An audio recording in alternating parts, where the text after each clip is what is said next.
Okay, so Homestudy this year. Um, it's going to look similar to what it has before because, again, it's a home study program. And the nice thing is that we are going to be getting the materials to you, and you're going to be doing this around the kitchen table like you maybe have before, for those of you who are home study veterans. But I am going to walk through a little bit about how the program is going to be both similar and a little bit different than it has been in years past. Um, First thing in terms of material, we're still using the same book series that we have for a number of years now. So the younger kids are going to be using the We Believe from Sadlier. That's going to be their book series. Seventh and eighth graders are going to be using this one from Faith First, Church and Sacraments. And our high schoolers will be using Understanding the Catechism with Creed. Uh, Creed is the ninth grade book. We've got one for prayer for 10th grade, one for liturgy and sacraments for 11th, and 12th grade is actually morality. So different books for each of those high school age groups. I'm gonna see if I can share my screen and show you the home study guidelines for this year so that we can kind of walk through this. There we go. So again, this is going to look a little bit different for part of it. The first thing that we kind of will need to decide, not right away, but by our mid-year gathering, is whether you're going to be opting in or opting out for the family life part of our faith formation programs. Our recommendation is opt-in. It's a good part of what we're able to provide for our children growing in their faith. If you choose to opt in at that January timeframe, you're going to be, well, everybody's going to be getting the family life books, whether you choose to use them or not. If you do choose to use them, you'll be using both that and the primary book for your child. If you choose to opt out and just hold on to those family life books for yourselves, that's fine. Though in that case, children will end up doing a little bit more in their primary book. So the page that you see in front of you, see at the top, it says opting in for family life. So we'll talk about that first in terms of kind of expectations for the year. The lower grade books, the elementary school books, actually have more chapters than the middle schoolers or the high schoolers. So you'll see that what we're looking at for kindergarten through grade 5, we're looking at 10 chapters in that book before our January gathering. At this stage, that January gathering is likely to be also a kind of Zoom experience where you'll leave your books for me to pick up and review in the church, and then we'll do our kind of mid-year session over Zoom. By April, maybe we'll be back in person. That would be great. But we're going to kind of play it a little bit by ear at this point. But my expectation is that the January one is likely to be Zoom again. So again, in that kindergarten through 5th grade, 10 chapters by January. And then in the second half of the year would be the 5 units in family life, and then another 5 chapters in the We Believe book. One note on the younger kid books, there's a lot of activities in the pages themselves in the chapters. So, little puzzles or draw this thing or color this thing in. Have your children do all of those. But also at the end of each chapter, there is a chapter test, and it's important for them to do those as well by way of reviewing the content that they were reading with you in that chapter. So absolutely do all of the fun things in the chapter, all the activities, but also make sure that they do those chapter tests at the end of the chapter as well. Scroll down a little bit in terms of the 6th graders. Their books are actually same series, but a little bit meatier. So we're looking at 7 chapters in We Believe by that January meeting. Then if you're opting in, it's going to be the 5 units in family life and then another 3 chapters in that primary book. Beyond that, when we're looking at the older kids, let's just scroll down some, the 7th and 8th graders, they're going to be looking at chapters 1 through 5 by January, and then family life plus chapters 6 and 12 by the end of the year. For those 7th and 8th graders, that series, the book is much thinner, not because there's less material, but there's just less activities in the chapters themselves. So what the 7th and 8th graders are going to need to do is either have some loose leaf paper or a spiral that they can be working in, because at the end of each of their chapters, there's a pray and review that asks a number of questions, and it's going to be a little bit of writing for them. So wanting them to really articulate their own thoughts, share their own thoughts about the questions. So less in the book themselves, more just their own writing. And though if you're doing loose leaf, you can just kind of tuck those in at the end of the appropriate chapter when you hand the book in January. Or again, another option is to use a spiral for that. For the high schoolers, there is absolutely no writing in the book because there's not, well, there could be some, but there's no drawing, there's no pretty activities. There's some good reading in there, and then at the end of each chapter, there's a little packet that'll be printed out and stuffed into your book when you receive it. There's chapter quizzes for each of the chapters that they're going to be doing. And that's going to be some, matching true, false, multiple choice stuff. But there are some kind of short answer written questions that we want them to answer as well. Those packets don't really contain space for them to do that. So again, utilizing some loose leaf paper for them to write out their thoughts or a spiral would be helpful for them as well. For the 9th through 12th graders, we do not have family life books at that age range. The only way that we're able to do family life for our high schoolers is actually in gathered sessions. That's going to look a little bit different this year than it has in the past. Typically, we have done the option for our home study families to either do the family life portion on your own at home or to come to the church and do it in conjunction with our TGIF program on some Sunday nights during the winter. We're not meeting at all like that now.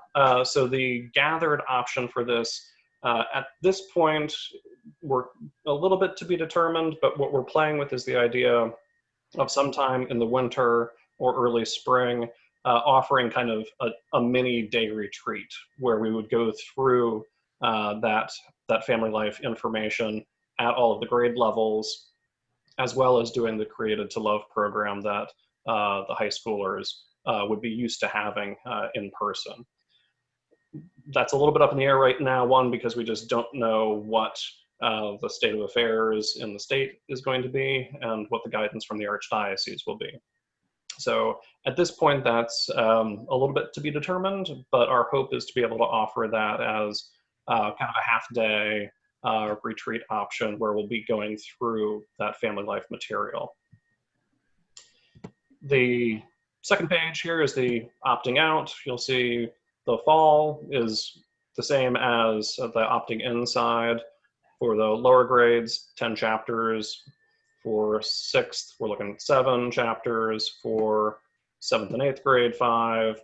For high school, 5 chapters by that January. And then for those that are opting out, again, you'll receive those family life books, but if you choose not to use them, you'll just end up doing a little bit more in those primary books. The middle schoolers and the high schoolers, or the 7th and 8th and the high schoolers, will actually finish their books in their entirety. The younger grade books will add another 10 chapters for K through 5, and then for grade 6, another 7 chapters. So trying to keep it balanced in terms of workload, whether or not you choose to do the family life piece of the program. So in terms of kind of the overall kind of expectations for the program, this is what we're looking at. I'll be emailing this out to folks so that you have it, you can print it off, you can make sure that you have a copy. One thing that we have done in the past during home study as one of the expectations is the idea of making sure that you make it out to at least one parish activity, beyond kind of the normal going to mass and coming to our meetings. we are going to dispense with that for this year because we are having less activities. There's less that our kids can take advantage of, and we recognize that some families, due to the people, in their homes or just their own comfort levels, just are not meeting in person for activities that aren't absolutely required. So we want to respect that. I will say, though, that it's even more important probably this year for your children to feel connected to the parish, to feel connected to church in general. Right now, obviously we are having Mass in person with some social distancing and some safety measures in place. We haven't seen a ton of our families with kids taking advantage of that. And I absolutely get it, because I don't want to wear a mask for an hour, and I know my kids don't. And that's a challenge. And things that we usually really appreciated about coming together for Mass, things like the music and the singing and being able to participate in that ourselves, or our children's ministries, or just having coffee and donuts after Mass and hanging out and seeing people and chatting, aren't there. It's not part of the experience right now. And that's hard for everybody. It's hard for us as adults. It's hard for our kids as well. But it's important that they're getting something in terms of an experience of the liturgy. We are obviously live streaming all of our Masses each weekend, and I hope that if you haven't kind of come back to Mass in person, that you're taking advantage of that opportunity. It's a little bit weird to sit in your kitchen or in your living room watching Mass and not being there in person. But in terms of our children maintaining their connection to what is kind of the norm of our faith, that experience of Mass on the weekend is really important. So don't know where folks are right now in the room, whether you've been back to Mass in person, whether you've been doing the live stream, but my ask here is do something. Do something each weekend so that your kids, and you, frankly, kind of have that touchstone during your week to make sure that that's still an active part of your life and theirs. Whichever one, again, you feel most comfortable with in terms of your own family. I will mention this, and I sent out an email to the parish to highlight it, and it was on the bulletin cover, I think it was last weekend. One thing that is a really nice opportunity for those that have kids in the younger age range, the younger kind of elementary school, is that the one children's ministry that we actually are doing during this time is our Children's Liturgy of the Word. Each week, our catechists for Children's Liturgy are recording what they would have done in person. And so when you get the emails on the weekend with the announcements about, click here to join the live stream or whatever, there's going to be a place in there that has information about how to access the recorded Children's Liturgy of the Word for the weekend. So if you have kids in that like K to 5th grade range, really recommend that. If you don't think that, sitting in front of a live stream Mass for an hour is something that's really gonna work for your kids, because I know it's hard. The children's liturgy recordings are typically in about the 15-minute range. They'll do the gospel reading for the weekend. They'll, do a little bit of reflection around it. They'll ask a question maybe, and then they'll pause and wait, and hopefully there's some conversation happening at home with you and your kid about whatever the question was, and then they'll carry on a bit.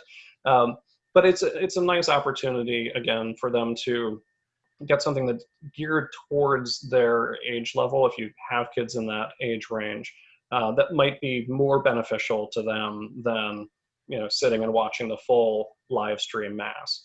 You can do that in addition to the full live stream Mass, or again, if you think your kids would just end up zoning for an hour if you sat them in front of that, maybe lean towards the children's liturgy piece. That way, at least they're getting an experience of the liturgy, even if it isn't the full live stream Mass. So a couple of things just to think about.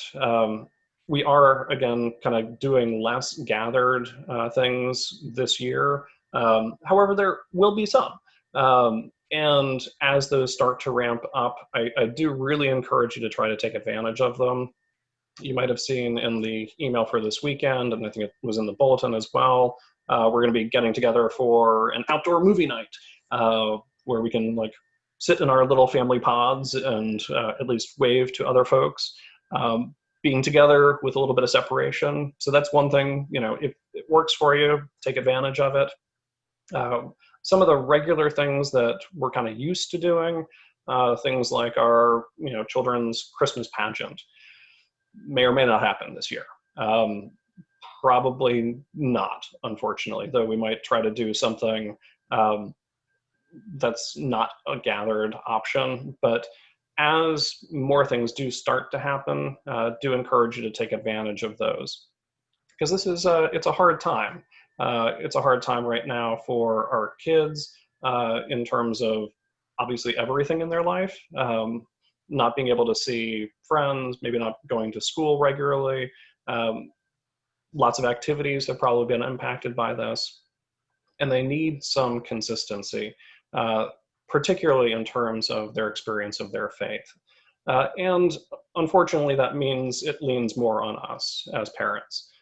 It's always been our responsibility, but right now it's just that much harder, because whether it's, going to Mass in person and wearing a mask for an hour, or sitting and doing it at home as a family, it's a little bit more challenging to keep ourselves motivated and to keep our kids motivated as well, to make their faith something that's an important piece of their everyday and certainly their week.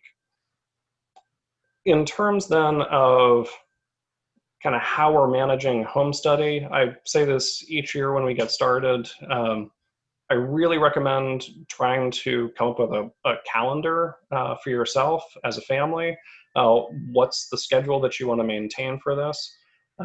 It may mean every Sunday afternoon at 4 o'clock is when we're doing it. That regularity is great if that works for your family. It may not, but charting ahead when you're going to be doing the work is really helpful, so that you don't end up trying to squeeze a whole bunch into a couple of weeks to try to hit that mid-year and that end-of-year time frame.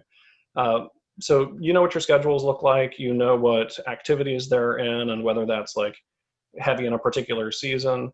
Come up with a calendar for yourselves. Really is the best way of doing this. The other piece is, with everybody or most everybody doing school at home right now, it means that this can also feel a bit like school when you sit down to do it.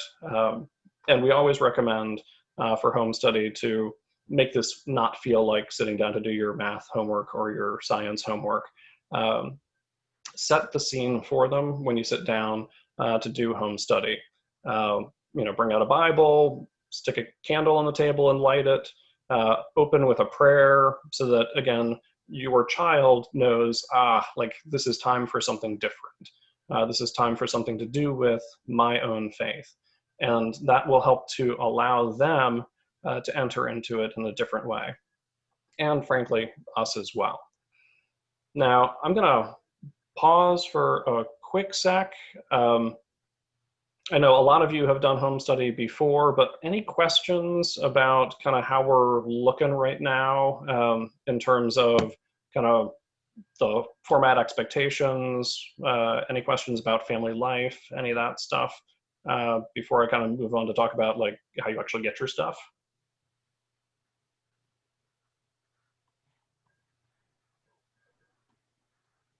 Okay, all right. So I can't hand you your books right now. And that's okay, because we can get them to you this next weekend.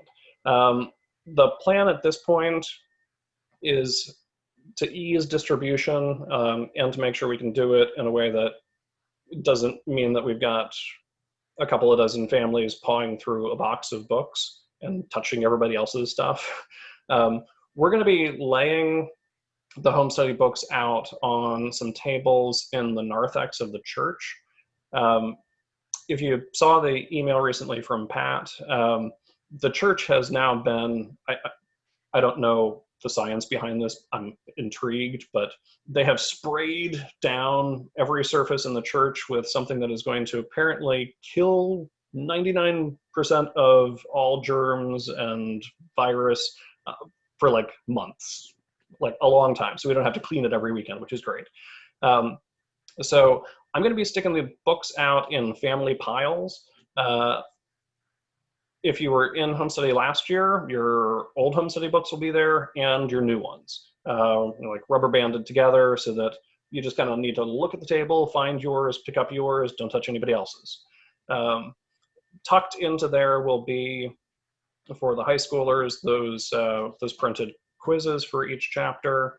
I'll tuck in a print off of that document I just showed you about the kind of the expectations around how many chapters by when.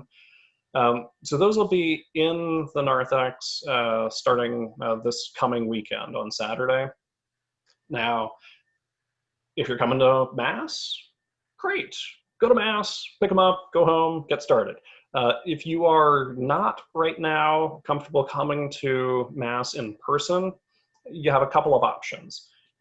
So you can come during the time of Mass. So on Saturday, you can come during that window of 3:30 to about 6:15. Come in, just grab them, and head out. Sunday, the building is open from about 8:30 to about 12:15.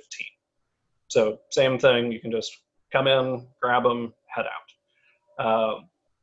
The building is also open during the week for things like daily Mass and exposition of the Eucharist.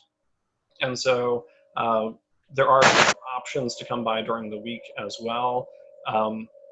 I will rattle them off right now, but I'll actually include it in an email to you also. So on Monday, there's a window between like 10:30 and 11:15 when there's daily Mass. On Tuesday, there's a window between 9:15 and 10. On Wednesday, there's one from 9 to 10, and then another window from 11 to 12. Then on Thursday, we've got a window from like 10 to noon. And then in the evening from 7:30 to 8:30. And if you're an early riser on Friday, you can come by at 6:30 in the morning because there's daily Mass then too. So trying to get you some options. Once we've gotten the majority of the books picked up, what we'll probably end up doing is moving whatever is left over to the school building and place them on a table in the vestibule outside the parish office. There's just not enough space to do them over there right now because there's going to be too many of them.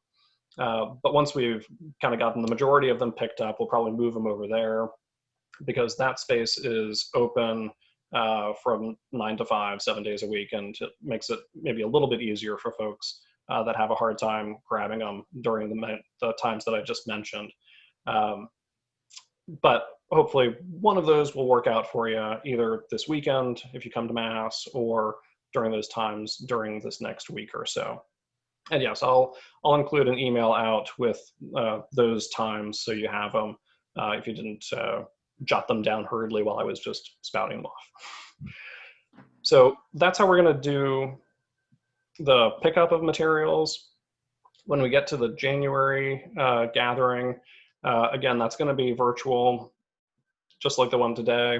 And I'll be emailing you out in advance of this, but I'm going to kind of put out a window of, please drop your materials off, sometime during this week or so, so that I can have a look at them, review them, and then get them back out to you. And getting them back to you will probably look like what the book distribution is this coming week.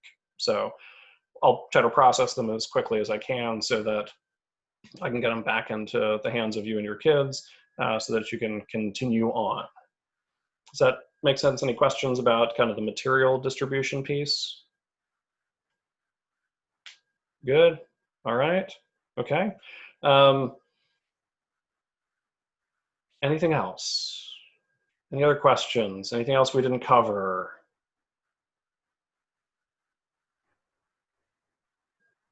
Okay. So let's do this. Let's pray for each other in all of this.